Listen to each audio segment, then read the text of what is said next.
Brothers and sisters, this Sunday we begin the ordinary season of the year. Today's readings focus on the identity of Jesus, who he is, and what his mission is. It is very necessary for us to know who Jesus is and understand his mission for us to become his true and authentic disciples. The Gospel for this Sunday presents to us the first miracle performed by Jesus at a wedding. A wedding is a time of abundance and celebration. From the food and wine that are served, the music and dancing that follow. Weddings overflow with goodness and light. At a deeper level, weddings speak about love, compassion, and unity.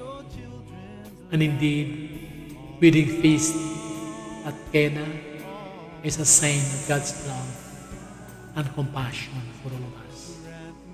Here Jesus takes care of the family who is about to be pushed into a state of embarrassment.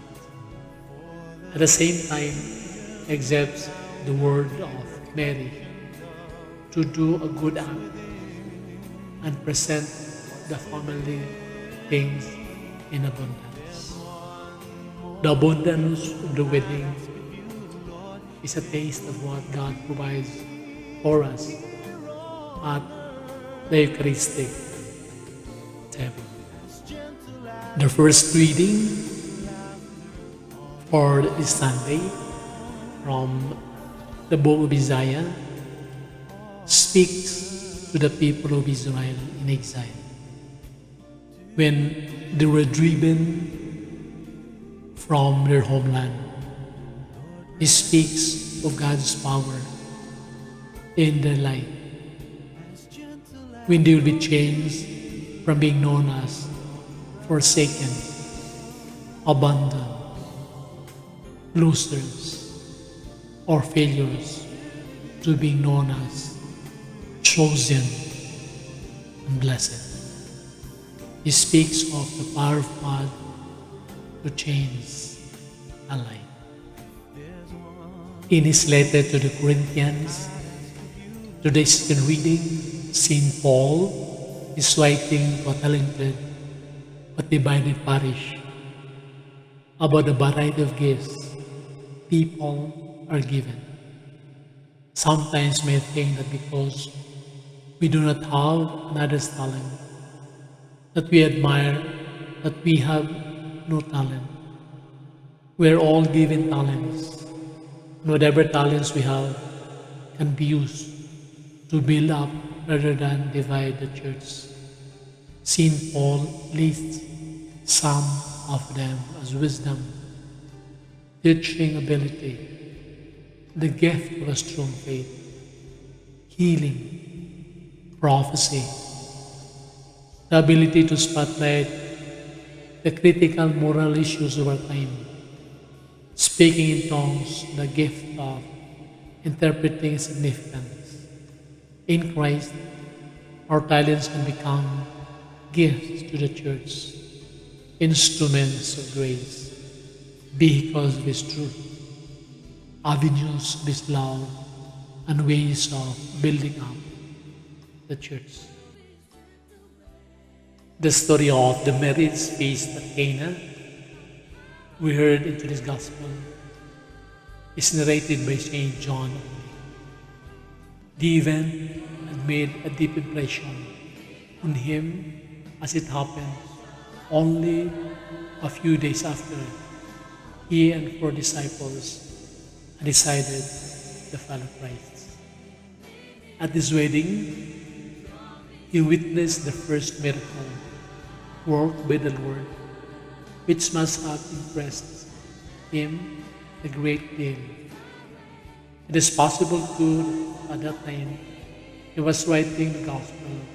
Several stories about Jesus were in circulation, but John chooses to emphasize this unique miracle as a special and first sign of Jesus.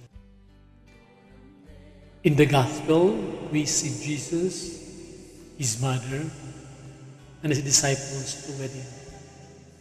It is not a religious ceremony, but a wedding party.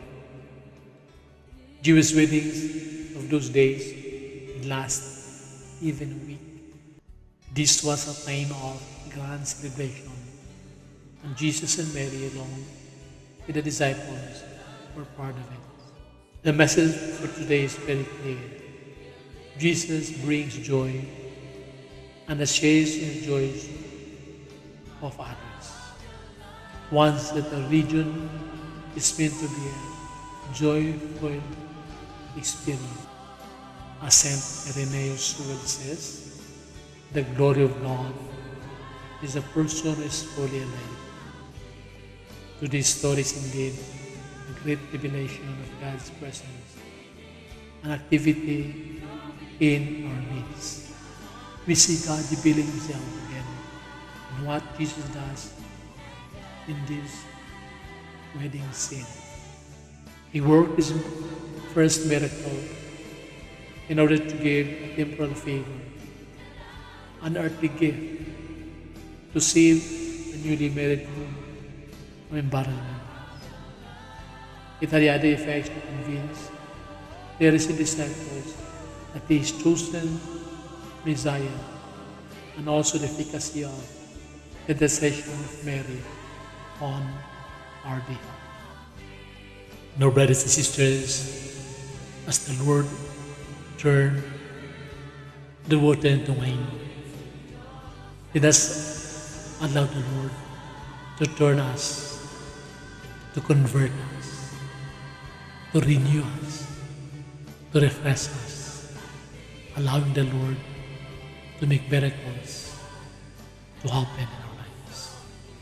Miracle of healing, a miracle of forgiveness, a miracle of respect, a miracle of compassion, and a miracle of a real conversion.